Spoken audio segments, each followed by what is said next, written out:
Jesus, Jesus, oorstroom my met liefde, dat ek mag lewe, om net soos U te wees. Kom ons raak net eers weer stil voor die Here. Ja, Here, elke keer as die wind so hier waai en ons in die kerk het voel en dit hoor, is dit altyd vir my so goeie herinnering dat U sê, U Gees is soos die wind wat rondbeweeg, dinge doen. Here, dankie dat as ons onsself beskikbaar stel, is die Gees ook daar om ons te verander, ons nuut te maak. Here, as ons nou voor die woord kom staan en hoor wat U sê, Here, help ons om te besef, dis nie die woorde van mense nie, maar dis die woorde wat U wil gebruik deur U Gees om ons te verander, om ons anders as die wêreld te maak, want die wêreld is nie op 'n goeie pad nie. Here, help ons om nie ons waarde en ons lesse van hoe die lewe werk by die wêreld te kry nie, maar dit by U te kry. Dankie, Here, dat U goed is en dat U ons leer wat die goeie pad is. Ons bid dit in Jesus naam. Amen. Ons gaan voort in ons reeks in 1 en 2 Timoteus. Die tema is verdedig, voldoen en verkondig die evangelie. Ons is nou in die deel van die brief waar hy prakties begin vir jou leer, hoe moet die evangelie jou verander? Die brief het begin waar hy skryf oor vals profete, valse mense. So mense wat nooit die evangelie werklik aanvaar het, die nooit regtig deur Jesus gered word nie, en hoe dit gebrokenheid en stikkindheid en valsheid en boosheid veroorsaak. Maar nou sê hy, nee, ek wil julle nou leer hoe dit regtig lyk as iemand deur die evangelie verander word. Wanneer jy gered word, wanneer jy die evangelie verander, word jy 'n burger van 'n nuwe koninkryk. My primêre identiteit is nie Suid-Afrikaner nie, dis nie 'n stilbaaier nie, dis nie eers man nie, ek is nog steeds 'n man, ek hou nie op om 'n man te wees nie, maar dis nie my primêre identiteit nie. My primêre identiteit is kind van God, deel van God se koninkryk. En nou wil Paulus ons leer, hoe lewe burgers van hierdie koninkryk. Baie van hierdie dinge wat ons gaan leer, is baie teenstrydig met wat die wêreld sê. Dit wil ek nou al in die begin sê. En met die tieners is ons besig om deur 1 Korintiërs te werk. En hy maak dit so duidelik daar in die begin, dat God se wysheid is dwaasheid vir die wêreld. As God sê, dit is hoe die lewe, dan kyk die wêreld daarna, en hulle sê, maar dis regtig stupid. En die gedeelte waarna ons vandag gaan kyk, is dwaas vir die wêreld. Dis eintlik meer. Wat ek vandag gaan sê, gaan vir baie mense baie aanstootlik wees. Hulle gaan sê, ek kyk neer op mense en die ding is, dis nie waar nie, want dis nie my woorde wat ek bring nie. Dis God se woorde. Ons het 2 weke terug gekyk na hoe die evangelie mans moet verander. En daai boodskap is net so aanstootlik vir mans. Om vir mans te sê, hoor hier, 'n ware man is 'n nederige man. Nee. Ons hou van ons wêreldleiers moet bombasties wees en mense sleg sê en hulle woorde sê. God sê, is nie 'n ware man nie. 'n Ware man staan op, ja, maar 'n ware man is nederig. 'n Ware man lig nie sy hande na my toe op as sy hande nie heilig is nie. Ek stel nie belang vir 'n man om sy hande na my toe uit te reik as hy nie bereid is om sy sonde te hanteer nie. En dit is hoekom dit regtig aanstootlik is vir party mans. Nou, vandag gaan ons oor vrouens praat en ek vra geen verskoning vir vandag se woord nie. Ek hoef nie verskoning te vra vir God se waarheid nie. Maar in 1 Petrus 3 vers 5 en 16 sê dit vir ons moet altyd gereed wees om julle te verantwoord teenoor elkeen wat van julle rekenskap eis oor die hoop wat in julle leef. So, ons moet altyd bereid wees as mense sê, maar hoekom? Hoekom is julle so? Hoekom is julle anders? Dan moet ons dit kan doen, maar dan sê vers 16, doen dit egter met beskeidenheid en respek. So, ons is nooit arrogant as ons waarheid vir die wêreld bring nie. Ons kom op 'n nederige manier en ons wys, hierdie is God se manier, en sover as moontlik probeer ons wys, hierdie is hoekom dit beter is. En ek hoop ek gaan vandag vir julle kan wys, as God sê, dit is hoe evangelie bemagtigde, evangelie veranderde vrouens moet wees, dat dit beter is as wat die wêreld bied. En so, daarom is ons tema vir vandag, evangelie bemagtigde vroue. Jy kan jou Bybel oopmaak, daar by 1 Timoteus 2, ons gaan weer van vers 8 tot 10 lees, die deel vir die mans en vir die vrouens. Maar voor ons lees, kom ons bid net eers weer saam. Ja, Here, ek wil regtig bid dat U vandag diep in ons harte sal werk. Of ons nou mans is, of ons nou vrouens is, Here, dat ons sal ophou dink soos die wêreld, dat ons ophou mense sal evalueer soos die wêreld mense evalueer, dat ons sal ophou onsself evalueer soos die wêreld sê ons moet, maar dat ons U hart en U gedagtes en U kennis en U oë begin toepas op onsself en op die mense om ons. Here, dankie dat U waarheid so bevrydend is. Dankie dat U waarheid soveel hoop en vrede en lig bring wat die wêreld nooit kan bring nie. En so Here, help ons nie net om te verstaan vandag nie, maar om te verander. Ons bid dit in Jesus se naam. Amen. Ons lees daar in 1 Timoteus 2 vers 8 tot 10 wat sê: Ek verwag van die mans dat hulle op elke plek sal bid met heilige hande omhoog sonder woede en rusie. So ook moet die vroue hulle self versier met behoorlike kleredrag, beskeie en sober, nie met haarvlegsels en goud of parels of duur klere nie, maar soos dit vroue pas wat bely dat hulle God aanbid met goeie werke. Begin daar waar hy sê, so ook. Met ander woorde, hierdie oproep vir die vrouens is gelyk van waarde met die oproep vir die mans. God kyk na mans en vrouens op dieselfde vlak. Een is nie meer belangrik as die ander ene nie. Sy opdragte aan hulle is dieselfde. God begeer dat beide mans en vrouens moet verander word deur die evangelie en nie meer leef soos die wêreldse patrone nie. So nou sê Petrus hierso, evangelie veranderde vroue moet ophou om mooi te wil wees. Gaan asseblief net kombuis toe en maak toebroodjies. Ek bedoel, doen goeie werke. Dit wat dit sê. Dit wat die teks sê. Hou nou asseblief net op om te probeer mooi wees. Gaan kombuis toe en doen jou werk. Is dit wat dit sê? Die ding is, nee, dis wat baie mense doen. Hulle vat die teks, dan misinterpreteer hulle dit, en dan sê hulle, kyk hoe sleg is jou God. Kyk hoe mans gefokus is hierdie teks. Jy kan sommer sien, hier is deur 'n man geskryf. Maar hulle verstaan nie die teks reg nie. Dis nie wat die teks sê nie. Die teks begin hier. Vroue moet hulle self versier. Daai woord versier is om iets te doen om jouself mooi te maak. Is dit nie besonder nie? God sê, ek wil hê vrouens moet iets doen om hulle self mooi te maak. Maar wat hy dan sê is, moet asseblief nie na die wêreld toe hardloop en hulle vra wat daai iets is nie, want hulle weet nie. Leer by my wat daai iets is wat jy moet doen om jouself mooi te maak. Die wêreld se iets is stikkend. Die wêreld se iets beloof om vrouens op te hef, maar dit onderdruk vrouens. God se iets is beter. En dan gaan hy aan en hy sê 3 dinge. Hy sê, doen iets, daar's iets wat jy moet doen, daar's iets wat jy nie moet doen nie, en dan is daar weer iets wat jy moet doen. So kom ons kyk na die eerste ding wat hy sê, wat jy moet doen. Met behoorlike kleredrag, beskeie en sober. So trek ordentlike klere aan. Hierdie term vir ordentlik en behoorlik is ook 'n term wat gebruik word vir ouderlinge verder in die boek. Waar hy sê ouderlinge moet behoorlik optree. Met ander woorde, dit beteken jy moet optree en die vrouens moet aantrek in 'n manier wat reg is vir God. Wat God sê, dis hoe dit moet wees. Nou as jy 'n vrou is en dit pla jou al klaar dat God wil sê hoe ek moet aantrek, dan gaan ek begin wonder of jy gered is. Want redding beteken God is my heerser. En wat hy sê is nie net wat ek moet doen nie, dit is altyd die beste. So waarom sal ek kwaad word as iets wat my goeie meester vir my sê, as ek glo dat dit die beste is?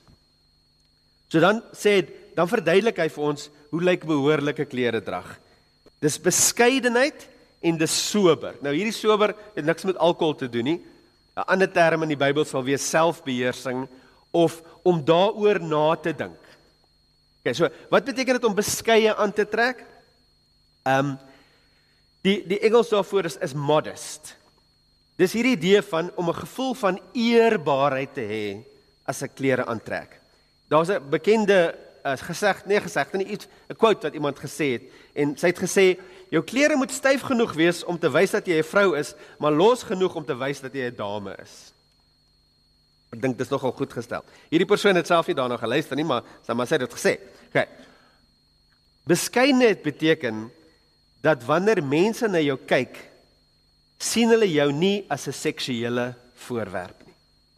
Dis waarop dit neerkom. Beskeidenheid gaan daaroor om pragtig te bedek te wees, maar bedek te wees. Dit gaan nie daaroor om skaam te wees vir my liggaam nie, maar om te besef dat my liggaam is nie vir almal se oë nie.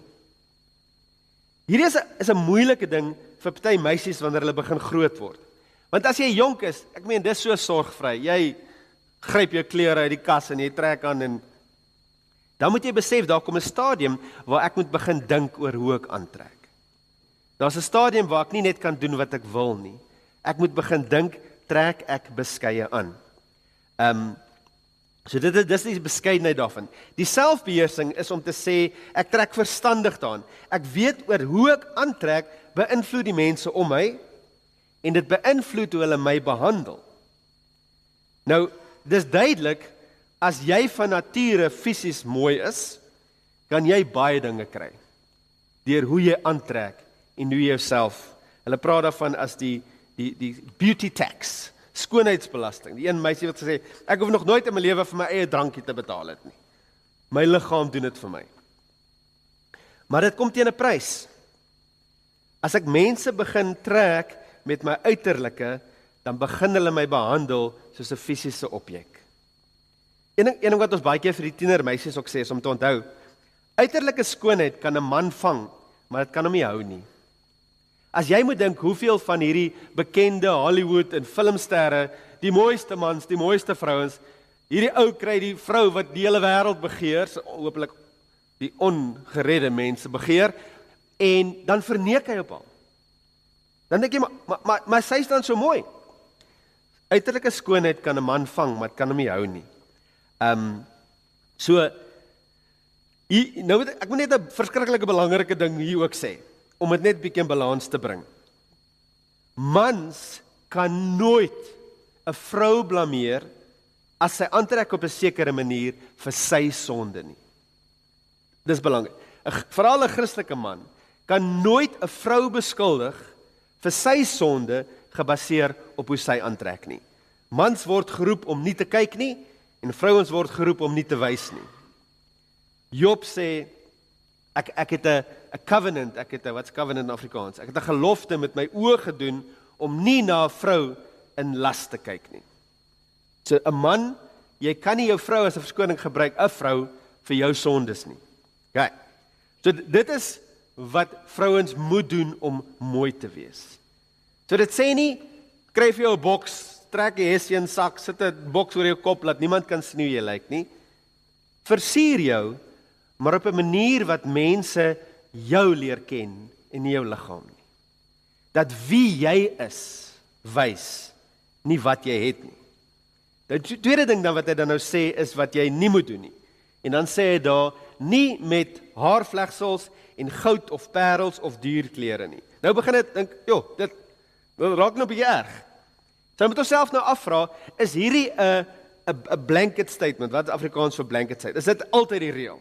Vrouens mag nooit hulle hare vleg nie, hulle mag nooit goud dra nie, hulle mag nooit parels dra nie, hulle mag nooit dierklere nie. En die manier wat jy daai vraag antwoord is om te vra, is daar ander tekste in die Bybel waar hierdie dinge in 'n positiewe lig gewys word? Met ander woorde, as Jesus op 'n ander plek sê, kyk hoe mooi is iemand wat parels het, dan weet jy hierdie is nie net vir al, daar's meer aan hierdie opdrag as om dit net altyd toe te pas. En daar is gedeeltes waar fisiese dinge in positiewe lig gestel word. In Jesegiel 16 vers 10 sê God, ek het 'n armband om jou pols gesit, 'n ketting om jou hals, so was jy getooi met goud en silwer. God sê, ek het jou mooi gemaak met goud en silwer. Die Spreuke 31 vrou sê hulle is 'n vrou met klere van fyn linne en purper. Mooi, duur klere. So wat wil God dan deur Paulus hierso sê? Die eerste ding wat hy gesê is, moenie dat jou liggaam die primêre aantrekkingskrag van jou wese is nie. En die tweede ding is, moenie wat jy op jou liggaam sit, die primêre aantrekkingskrag is nie. So moenie wat ek kan myself kan doen om my mooi te maak, dat dit is waaraan mense jou uitken nie. Nou, en as jy na die ou Griekse standbeelde gaan kyk, dan was daar besonderse haarvlegsels wat hulle gemaak het, met parels en goue drade in, en jou waarde was bepaal deur hoe groot jou haarvlegsel dos nou kan wees, teenoor die een langs jou. Duur juweliersware en selfs luxe klere. So dis belangrik vir dames om hulle self eerlikwaar af te vra. Hoeveel tyd en geld en moeite bestee ek aan my uiterlike skoonheid? Nou weer eens, moenie sê, jy mag dit nie doen nie. Die Bybel sê, doen dit. Die Bybel sê, as jy vas, sit olie in jou hare, wat is vir skoonheid, en was jou gesig. Sorg vir jouself. Maar die vraag is, ek moet in my lewe gaan kyk, hoeveel van my tyd en my geld bestee ek aan uiterlike skoonheid? Die Bybel sê, sorg vir jou gesondheid, maar die Bybel sê nie, lyk 25 vir die res van jou lewe nie. Hoekom is party dames so besorg om oud te lyk as hulle oud is? Jy is oud, lyk oud. En hoekom is dit so? Want ons luister na 'n samelewing wat vir jou sê, jou waarde word bepaal oor hoe jonk jy lyk. Jy het slegs goeie waarde as jy kan wegsteek. Die Bybel sit ouderdom in 'n goeie lig. Dit sê hoe wonderlik is dit dat daar ouer mense is met hulle wysheid en wat hulle kan doen. Maar ons luister vir die wêreld eerder. So hierdie teks sê, moenie dat waar ek my tyd en my primêre aandag sit, is op uiterlike skoonheid nie. So as ek 'n uur in die oggend vat om myself mooi te maak, en iemand vra vir my, hoor hier, wil jy gou 1 uur kom help in Melkertfontein, dan sê jy, ja, maar ek het nie tyd nie. Wat sê dit oor jouself? Okay, nou wil ek wil net een belangrike ding sê voor ons aangaan. Want dit kan dalk nou 'n belangrike vraag wees. In 'n evangeliese veranderde vrou, is dit dan dat fisiese skoonheid geen rol speel nie? Dit behoort geen rol in die samelewing te speel nie, maar dit moet 'n rol in jou huwelik speel. Dis die ding. As die teks in die Bybel wat die meeste praat oor fokus op die uiterlike en skoonheid en mooiheid, is Hooglied. Waar die man na sy vrou kyk en van sê, jy is so mooi. So hoe dit moet werk is, my skoonheid moet vir my man wees en vir die wêreld wys ek iets anders. Maar ons gooi dit om. Ons wil ons skoonheid vir die wêreld wys en nie vir ons mans nie. Hoe weet ek dit? Want toe COVID 2020 gebeur het, wat het die meeste begin verkoop? Slacks en die verkope van gremering en allerlei dinge het geval. So toe die vrouens alleen by hulle mans by die huis moet sit, toe sê hulle, ag, nou hoef ek nie meer mooi te lyk nie. Dit sê nogal baie oor 'n samelewing, dat ons geld spandeer om ander mense te impress oor hoe ons lyk. Okay, so watter rol moet dit in die samelewing speel? Dit moenie 'n rol in die samelewing speel nie. Hoekom nie? Want in die samelewing moet 'n vrou toegelaat word om haar merk te maak gebaseer op wie sy is en wat sy doen en nie hoe sy lyk nie. Hier is moeilik want dit bots met die wêreldse stelsels. As jy die wêreld volgens hulle reëls gaan speel, dan gaan jy wen volgens hulle reëls en wat help dit as jy die hele wêreld wen en jy verloor jou siel? Ja. Dan kom ons nou by die derde ding wat jy moet doen. En dan sê hy, eerstens versier jouself met beskeidenheid. Tweedens, moenie jouself verstuur met uiterlike duur dinge nie. Derdens, 1 Timoteus 2 vers 10, maar soos dit vroue pas wat bely dat hulle God aanbid met goeie werke. So God sê, die iets wat jou beeld skoon gaan maak, is om iemand te wees wat fokus op goeie werke. Hoe radikaal was dit nie in die antieke nabye ooste vir hierdie teks nie? Want daar was vroue net as objekte gesien. Jy is net wat jou man wil hê jy moet wees. En God sê, nee ouens, Kom ons verander bietjie terug die prentjie en ons gee vir dames die kans om uit te styg deur wie hulle is. Deur hulle innerlike te wys, deur hulle mense en hulle kwaliteite. Kom ons begin bietjie daar kyk as ons besluit wie 'n vrou is. Vrouens moet losgelaat word om te kan floreer as medewerkers saam met God en die plan te voldoen wat God vir hulle gegee het. As 'n vrou is jou primêre skoonheid om jou gawes te gebruik deur die krag van die Heilige Gees om goeie werk te doen en die wêreld om jou te verander.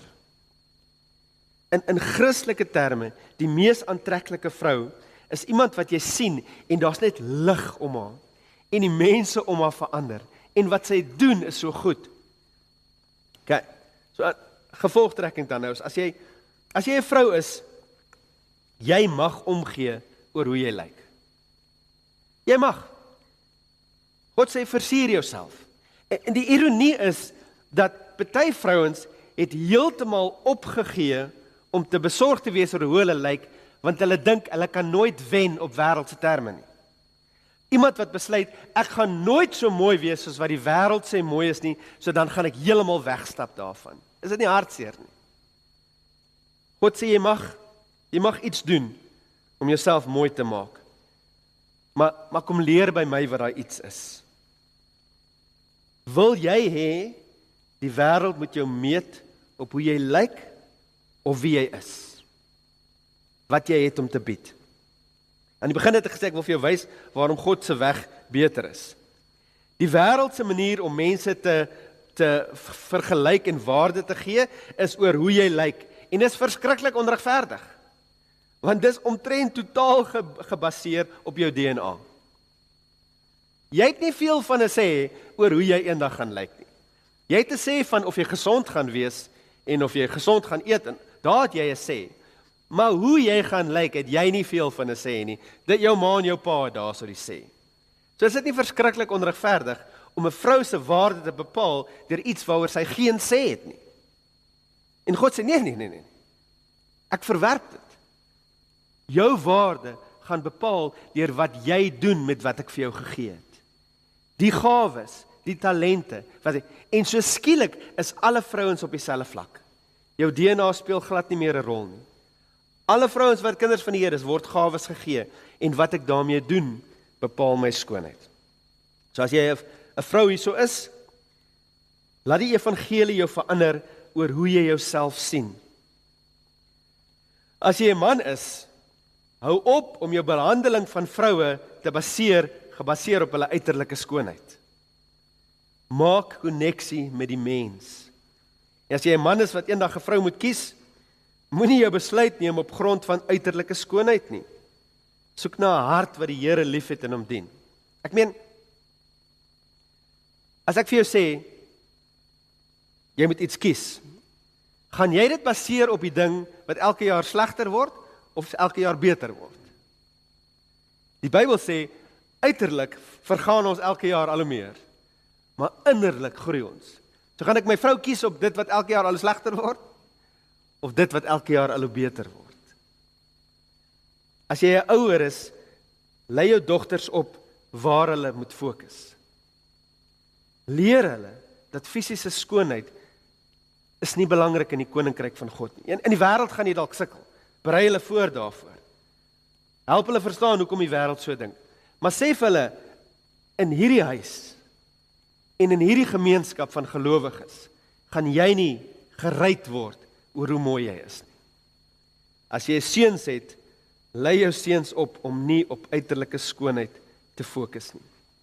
So, God se reëls oor klere en versierings is nie om jou skaam te laat voel oor jouself nie, of om jou te beperk nie, of om jou te onderdruk nie, of om jou vryheid weg te vat nie. Dis juis om jou vry te maak.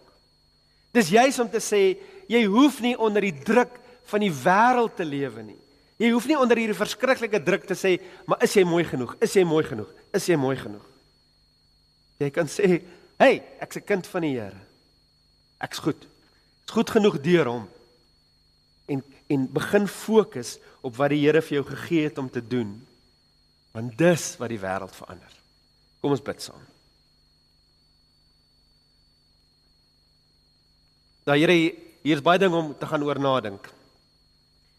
Hier is baie dinge waar ons onsself moet gaan meet oor hoe ons in die wêreld leef.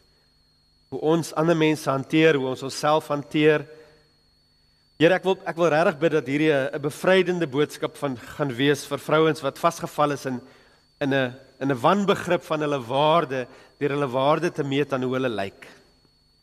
Here, ek wil bid dat U hulle sal bevry om te sê dat U het hulle nuut gemaak, U het hulle mooi gemaak, U het hulle die kans gegee om hulle self te versier met goeie werke en beskeidenheid. Here, dankie dat U manier soveel beter is. Dit sit almal op 'n selfe vlak waar jy nie kan jou ouers beskuldig oor die feit dat jy nie kan bo uitkom nie.